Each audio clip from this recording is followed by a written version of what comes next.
14 minutes. That's all it takes in this story for one British city to move from a normal weekday shift change to something that looks uncomfortably close to civil breakdown. And here's the uncomfortable part. This hasn't happened.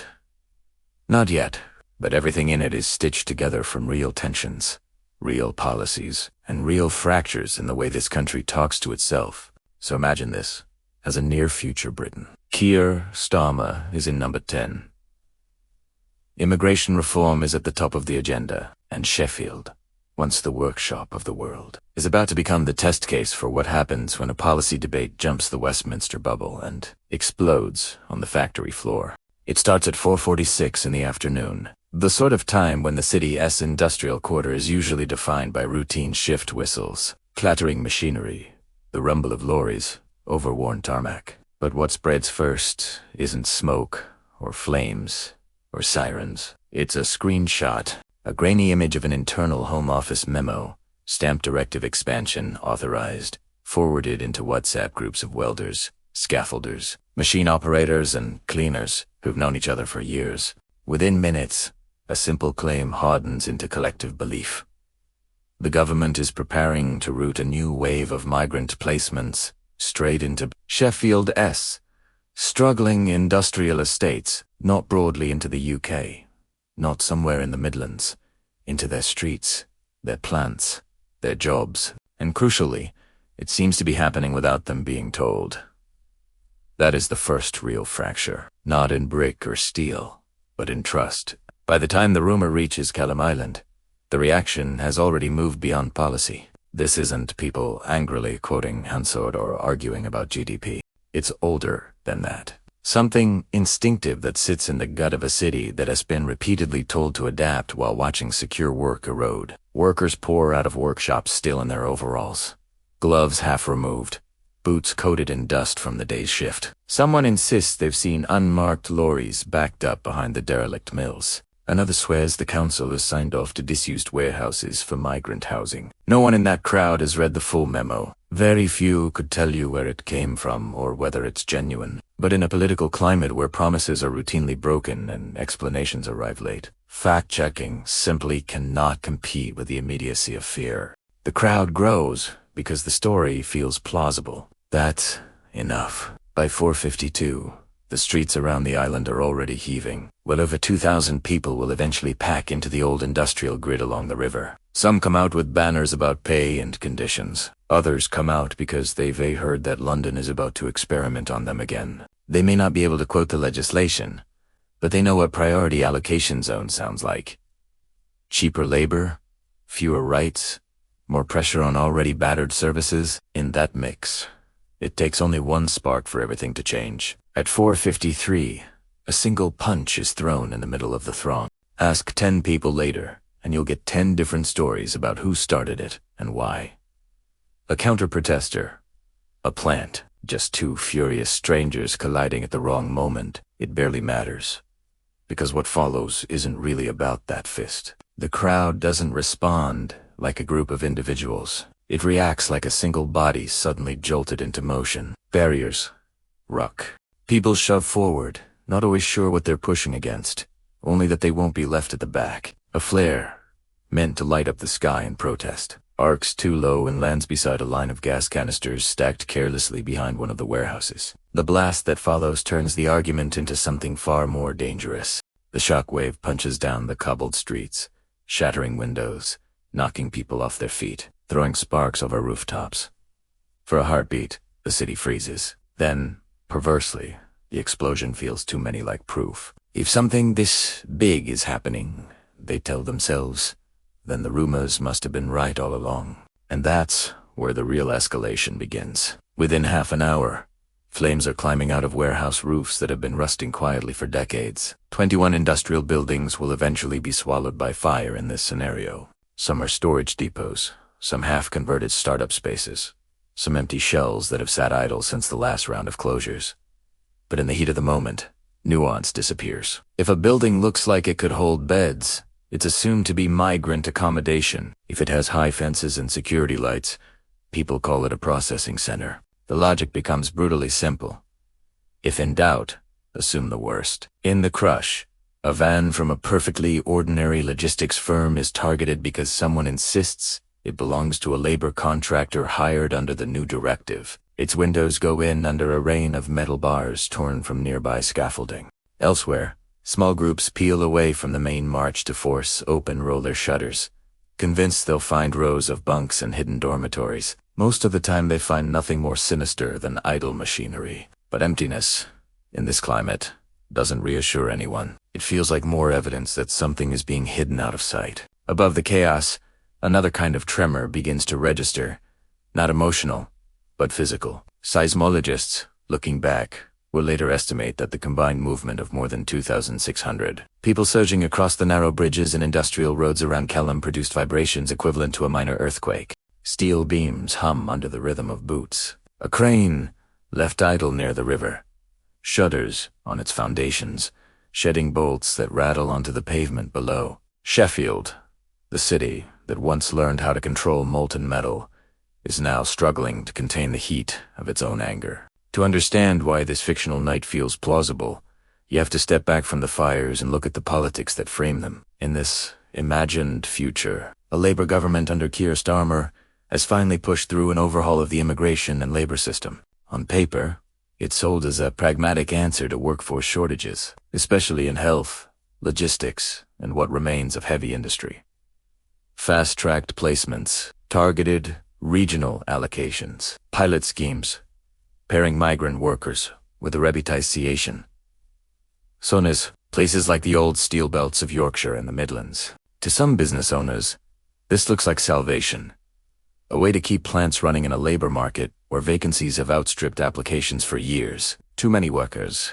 However, it feels like an old fear in a new suit. The idea that when Westminster wants to fix a spreadsheet, it reaches for their towns first. They remember the pit closures, the hollowing out of secure apprenticeships into 0-hours contracts. They've watched productivity demands ratchet up, while pay packets barely move. Now they hear the words expanded migrant labor trials, and in the absence of credible guarantees. It sounds like code for one thing. Replace the people who still have the nerve to demand better wages with those who can risk doing the same.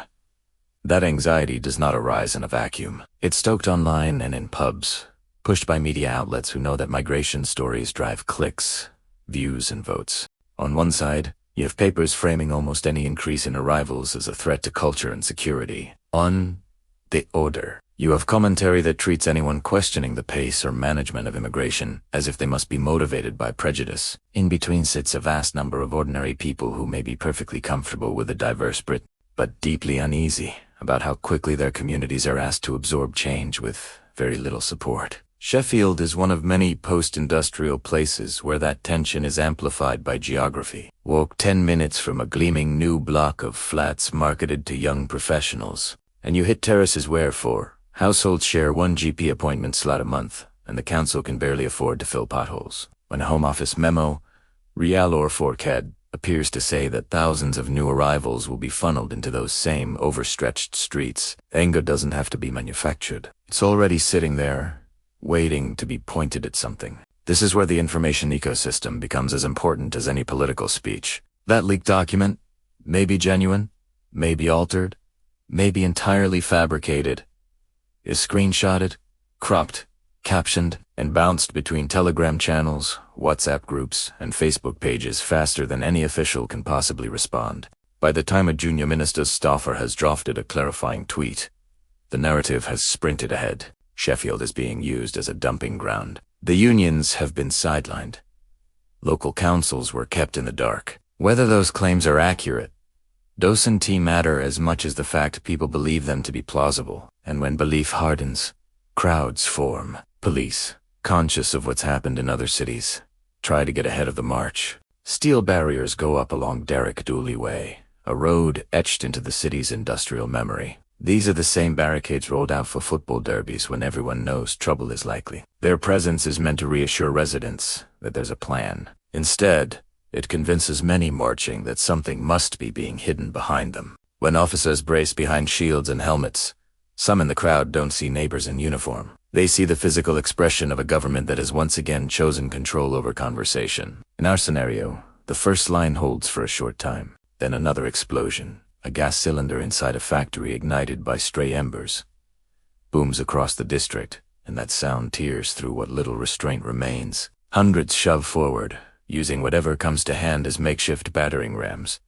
Scaffold poles, dislodged railings, even wheel rims. The steel railings begin to buckle with a sickening groan. Somewhere in that swirl, two migrant workers who had only come out to see what was happening are dragged into a confrontation they never expected to be part of. To some, they represent the faceless policy they're angry about. To others, they're just unlucky bystanders. Either way, by the time anyone has a clear view, punches have been thrown on both sides, and yet another pocket of violence has ignited. Ambulances struggle to reach those who've fallen. Fire crews are delayed because two hydrants have been sabotaged, an act that a few in the crowd see as strategic, not yet realizing that it will leave entire streets defenseless when the flames start to spread. Inside command rooms, police classify it as a directed uprising, language chosen very deliberately to distinguish it from a standard protest. It sounds clinical. It doesn't capture the fear. By the time hospitals declare a major incident, more than 300 people have been injured, crushed in the crowd, struck by flying debris, burned, or knocked unconscious by the sheer force of bodies colliding. Meanwhile, in Westminster, the crisis doesn't look like searing heat and choking smoke. It looks like a wall of screens, live aerial feeds of warehouse roofs, glowing red, CCTV of officers retreating, social media dashboards charting the spike and hashtags linking Starmer's name with words like sellout, traitor, and experiment. In this imagined future, the Prime Minister stands in the Home Office operations room knowing that every frame will be replayed endlessly by his opponents on the right and the left. To one, see. Those who always opposed liberalising immigration policy are already calling Sheffield proof that Britain has had enough. To the other, activists who once hoped the Labour government would break with the hostile environment now accuse him of putting migrant workers in the firing line of communities already under strain. Political calculation collides with human disaster. A directive goes out: contain the unrest within Sheffield. Prevent contagion to Rotherham, Doncaster, Leeds, Bradford. No fatal. The order tries to square a circle, show you in control without turning the city into a war. But by the time such instructions filter down the chain, the reality on the ground has outpaced them. In truth, the most important parts of this story aren't the fires, as dramatic as they are. They're the quieter moments that cut against the simple narratives. On the fringes of Kelham, two engineers crawl under a collapsed beam to drag a stranger free, ignoring the sting of hot metal on their gloves. They never ask which side of the argument he's on. Near a row of terraced houses, a small group of migrant workers, the same people whose presence has been weaponized all evening in competing. Stories organize a human chain with a fire hose, battling to stop flames jumping from a warehouse roof to the homes where families are still sheltering. No one on that street door steps him about visas or paperwork. On Derek Dooley Way, officers who only an hour earlier were being pelted with bottles make space in their shield line to pass a frightened child to safety. A corner shop owner, whose takings for the week have already been wiped out by broken windows, hands out bottles of water to anyone nearby, protester or police, just to get people to pause. For a fleeting moment, the city remembers it is still, fundamentally, one community. Then the next shout goes up. The next rumor spreads the armies on its way. They're bussing in more migrants overnight. London has written us off, and the cycle of fear resumes. Eventually, as all riots do, this one burns itself out. Adrenaline fades. People drift home, dazed and soot-streaked. Two flats that smell of smoke and streets lined with ash. Dawn reveals what the night concealed. Warehouse roofs collapsed in on themselves like broken ribs. Windows blown out of factory fronts. Black scars burned into the road surface where gas tanks exploded. It also reveals the questions that will linger long after the last ember cools. How did one leaked memo, genuine or not, hold more power than months of official consultations and carefully worded speeches? Why did a city with such a proud history of solidarity turn so quickly on itself? And perhaps most uncomfortable of all, who really lit the fuse? Was it the Home Office officials who saw post-industrial towns primarily as data points where labor and housing could be optimized? Was it politicians of all stripes who, for years, spoke about immigration almost entirely through the prism of numbers net contribution, targets, caps, without seriously grappling with the lived experience of rapid change in specific communities? Was it parts of the media that treated every new statistic on arrivals as ammunition for the next culture war column? Or was it all of us, in smaller, quieter ways? Every time we shared a post that confirmed our worst assumptions without asking where it came from.